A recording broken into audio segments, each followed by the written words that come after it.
स्वराज मराठीमध्ये आपलं स्वागत आहे. सर्वसामान्यांचा आवाज, निर्भीड, बेधडक, स्वराज मराठी. दोषी टीका करतात. ते बोलले की दिल्लीची सेना खऱ्या अर्थानं उद्धव ठाकरे होत आहे. एकीकडे जर बघितलं असेल तर एकनाथ शिंदे सुद्धा दिल्ली वारी करून आले, अमित शहा मोदींना भेटले, मात्र ते मुख्यमंत्री सुद्धा बनू शकले नाही. आपण कसं बघताय या शर्यती? त्यांना शिंदेंना आणि अजित पवार दादांना मी सांगतोय, भाजप आता कळेल त्यांना, भविष्यात सुरू झालेली आहे त्यांना. त्यामुळे या एकमेकांमध्ये भांडण्यापेक्षा भाजप ज्या पद्धतीनं लोकशाही व्यवस्था संपवायला निघालेली आहे, त्यामुळे या सगळ्यांनी एकत्रित आलं पाहिजे. आणि मार्कंडवाडीचं उदाहरण हे सगळ्यात महत्वाचं आहे. या सगळ्या गोष्टीकडे लक्ष घातलं पाहिजे, एवढंच आमची मत आहे.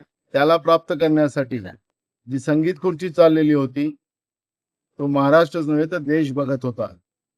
महाराष्ट्रामध्ये शेतकऱ्यांचा अजून कापूस खरेदी झालेला नाही, सोयाबीन खरेदी झालेलं नाही, धान खरेदीमध्ये सुद्धा तीच परिस्थिती आहे. पैसे मिळाले नाही शेतकऱ्यांना, आणि शेतकऱ्यांना घेतलेलं कर्ज वापस करायचं आहे.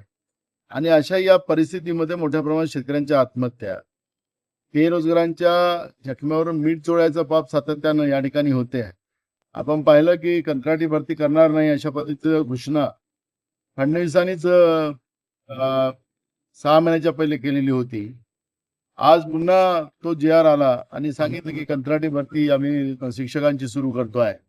म्हणजे आखरी तरुणांच्या जखमेवरून मीठ चोळण्याचं पाप हे सरकार करताय. हे सरकार जनतेचं नाही.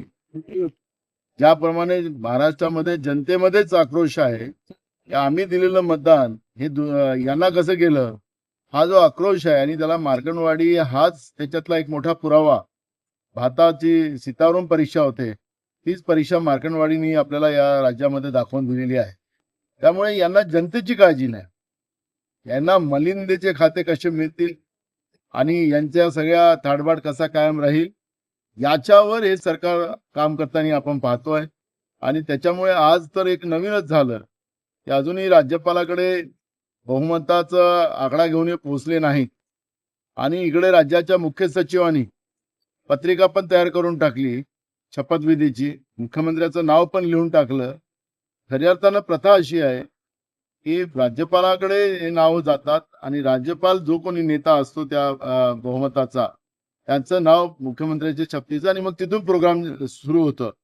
पण अजूनपर्यंत राज्यपालाकडे न जाता मुख्य सचिवाकडेच, म्हणजे संविधानिक व्यवस्थेचे सुद्धा 3 तेरा वाजवण्याचं पाप हे लोक करतात आहे.